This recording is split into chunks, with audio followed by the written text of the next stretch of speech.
And Mark, let's move on into the next team, the Atlanta Falcons. And this is a team that I'll be honest, I am really high on this team coming into 2018. One of the best things that I think they did all offseason was their first-round pick in the draft, going with Calvin Ridley. Now they have Julio Jones, Calvin Ridley, Mohamed Sanu, 1, 2, 3 on that. Not in that order, 1, 2, 3. It's going to be, obviously, I think Sanu and Jones on the outside. Calvin Ridley will be your slot receiver in the middle. I will ask you, what are your thoughts early on about how good could this be a Falcons team that wins the South this year? Well, it could be because anybody really can win the South because they trade off all the time. True. It's hot potato. You got to pass that thing on. So that means it's not going to be the Saints this year. So you just got to keep passing it and see where it goes. But the problem that I'll get to, and then we can praise the Falcons because I like the Falcons a lot. It's just Sarkisian's offense. I just don't necessarily know that it gels with this whole team. I mean, it seems like people were struggling with it last year, and if they don't truly kind of push through and get the most out of this, like they had before, of course, when we got to watch the Atlanta Falcons storm their way into the Super Bowl. Last year was the first year, though. Yes. I mean, it was the first year with the Sarkisian offense, so you're hoping that this offense has a little bit more grasp of it in year 2 compared to year 1. And it's not like they were a terrible offense or anything like that. They were a good offense, but it was a noticeable step back from the league's best offense that took them into a Super Bowl. So they need to kind of get past that, and they need to get a little bit more, because this passing game, it's a great passing game. It's not going to necessarily get better. And apparently Julio wants more money, so he's going to be motivated to play extra hard. Calvin Ridley's a great addition. Matt Ryan, we all know that he's going to be a great quarterback. Getting the run game performing back to where it should be as well, and in not having injuries is going to be a huge part of that. This offense should be able to be really good, and then that defense we know was good as well. There's no real reason why the Atlanta Falcons aren't going to be considered quite probably a top 5 team in the NFC.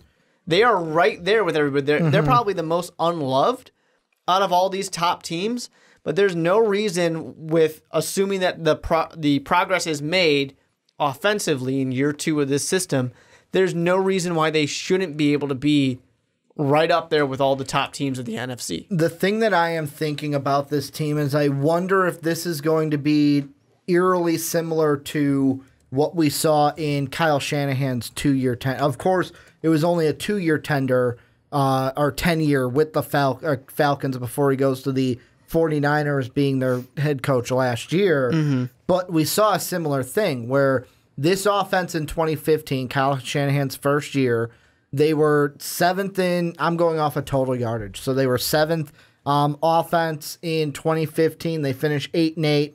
That was Dan Quinn's first year. They don't go to the playoffs. Then that next year, they are now the number 2 offense in the league. They go 11-5. They win the South, and they go to the Super Bowl. They should have won that Super Bowl because they got complacent, but they were in the Super Bowl against Tom Brady. Could have almost won it that year.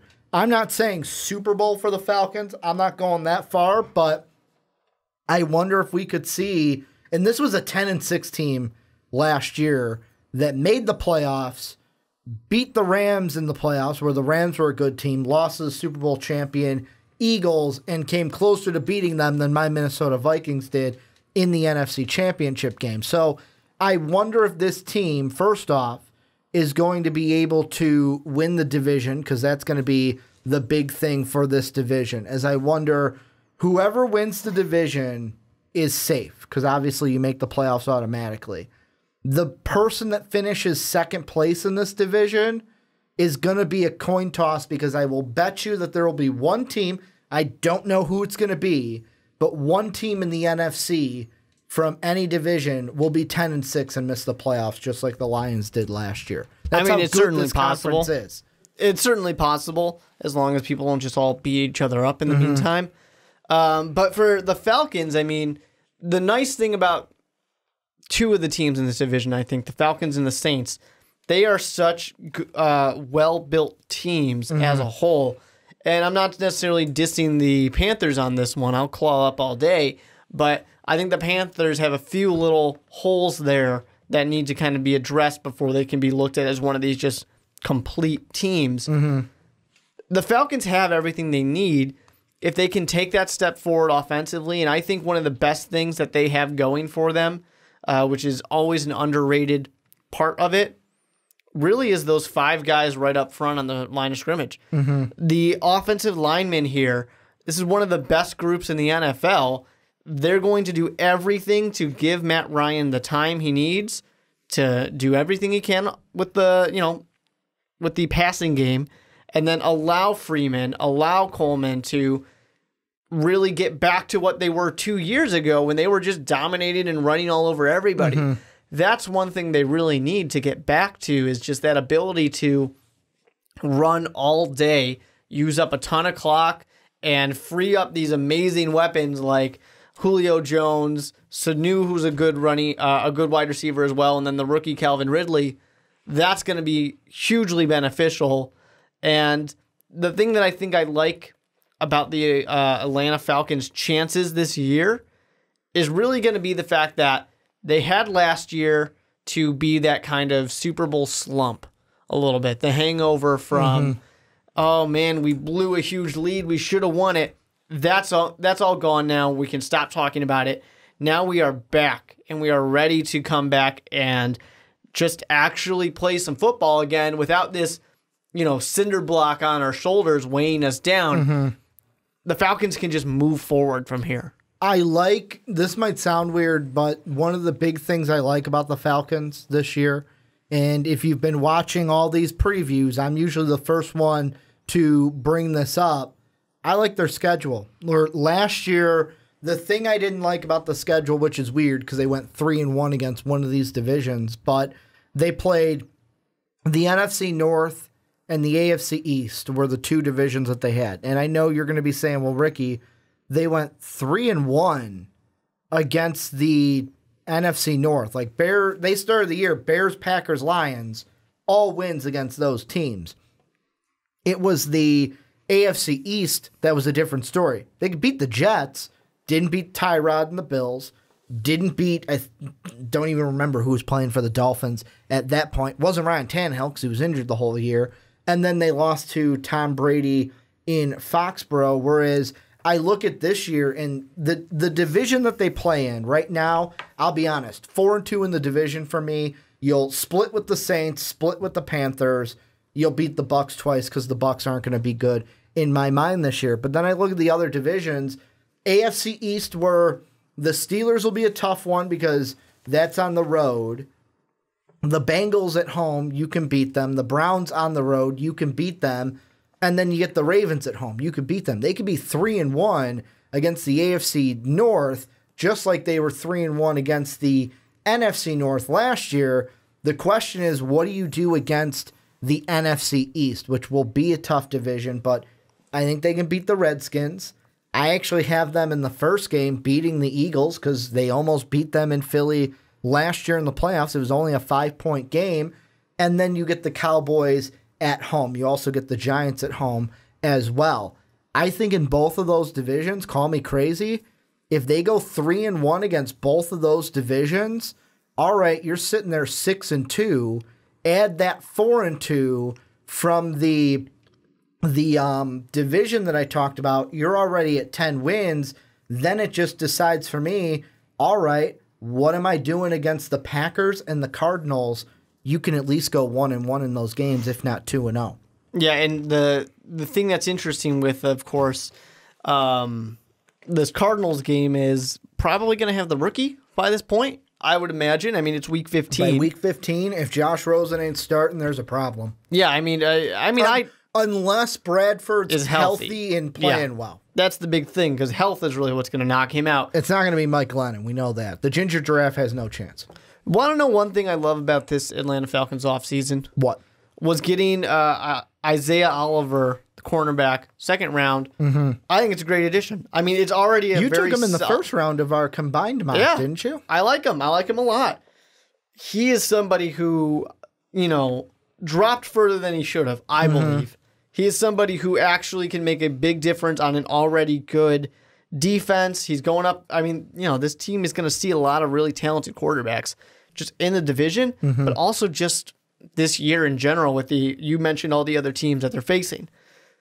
You need somebody who can be that talented, and it doesn't have to be Oliver needs to be a shutdown corner. Nobody's going to throw on this side of the field anymore.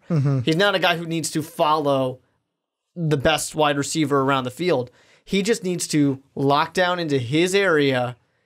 Doesn't necessarily even need to be the absolute, without a doubt starter, because they've got good corners. They got Alford. They've got Trufant already.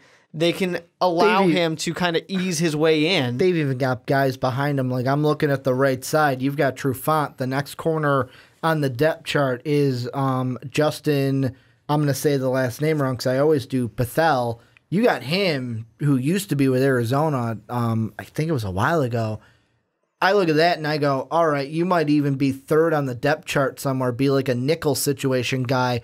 As long as you can play well in those situations, this defense should be fine. Like, this to me is how it comes down is this team and the Saints are the most well-rounded team. The Panthers, big question will be Cam Newton. The Bucs are going to stink. Like, that is your TLDR, too long didn't read, for the NFC South. I think that the Falcons, like, a nice quick summary since you just did this as well. They weren't far away from being able to win this division last year, even though they were third in the division. They weren't far from it. They just need to take that one step forward. They did everything they needed to do, I think, in the offseason to be able to take that step forward. The Saints are going to be better this year. The Panthers, I think, are going to be kind of consistent with where they were last year, maybe take a little bit of a step back. But the hard thing, of course, is just the NFC in general is always going to be a challenging division. But I really don't see a reason why the Atlanta Falcons can't come right back and either win this division or get that fifth, maybe sixth spot in the wild card. See, I am more on the other side of this. I think that we are looking at the NFC South divisional champions. I'll say it. Like, this is a team that I think has the offense, has the quarterback, has the rushing attack, has the receivers that you like about it. Now, if we're going to talk to Bears fans, they're going to say, whoa. This team took a big hit because they don't have Taylor Gabriel anymore. That's right. Like, anyone from Chicago is saying, whoa, the Falcons are a lesser team. They're missing Turbo. Because they don't have Turbo out there, but they did get Calvin Ridley. So, I mean, we'll see. We'll see what the Rook has and if he can fill the shoes of Taylor Gabriel. But I like this team. Julio Jones is one of the best wide receivers. Like, and they even saying one of the best kind of feels like I'm giving him a slap in the face. He's probably definite top 5, maybe even top 3 wide receiver in this league. You have Matt Ryan, who is a very good quarterback, one of the best that we have in this league. To me, the difference is what can you do against the divisions outside of the division of your own, against the AFC North, against the NFC East, and really more of that question is the NFC East, because I'll be honest, right now, the only team I got them losing to is the Giants, just because I had to have them lose to somebody in that division. I didn't think they were going to go 4-0. But the thing is, if they can go 3-1 against those two, or even 4-0 against those two, they will set themselves up for a good position to finish with 11, 12, maybe even 13 wins. Not even just win this division, but this could be a team that we're talking about being a first-round bye team, number 1, number 2 seed in the NFC. It's possible, but I think it's going to be a tough one to get that one of those buys. I mean, because you got the Eagles. The Eagles the Vikings, were already really great. The Rams. Exactly, Rams. the Vikings. You got a lot of these teams that are here, but I thought you were going to totally gloss over the No, the Vikings are good. I said Vikings, and I just thought that Bears fan in you was just going to be like, let's gloss over them. The Vikings are a fine team. They can have a spot, I guess. But, there's a lot of teams in there, and it's going to be kind of tough, especially when you're in a division that's already difficult.